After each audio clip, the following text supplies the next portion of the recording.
बहुत पुरानी बात है। किसी घने जंगल में एक तालाब था जिसमें ढेर सारे मेंढक रहते थे। उन्हीं में एक मेंढक अपने 3 बच्चों के साथ रहता था।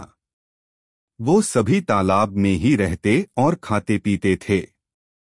उस मेंढक की सेहत अच्छी खासी हो चुकी थी और वो उस तालाब में सबसे बड़ा मेंढक बन चुका था।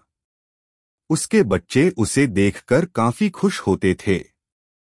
उसके बच्चों को लगता कि उनके पिता ही दुनिया में सबसे बड़े और बलवान हैं।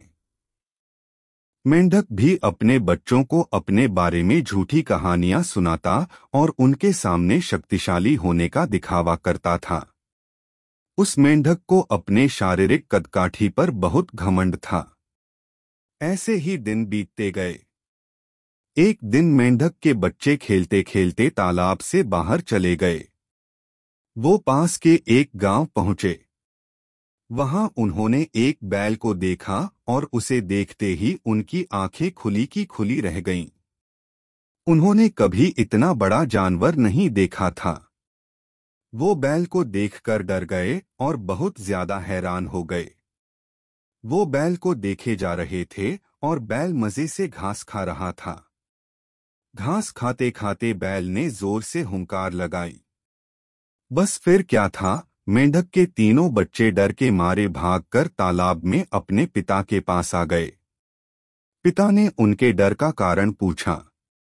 उन तीनों ने पिता को बताया कि उन्होंने उनसे भी विशाल और ताकतवर जीव को देखा है। उन्हें लगता है वो दुनिया का सबसे बड़ा और शक्तिशाली जीव है। यह सुनते ही मेंढक के अहंकार को ठेस पहुंची। उसने एक लंबी सांस भरकर खुद को फुला लिया और कहा, क्या वो उससे भी बड़ा जीव था? उसके बच्चों ने कहा, हाँ, वो तो आपसे भी बड़ा जीव था।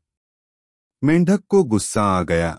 उसने और ज्यादा सांस भरकर खुद को फुलाया और पूछा, क्या अब भी वो जीव बड़ा था? बच्चों ने कहा, ये तो कुछ भी नहीं, वो आपसे कई गुना बड़ा था। मेंढक से यह सुना नहीं गया। वह सांस फुला फुलाकर खुद को गुब्बारे की तरह फुलाता चला गया।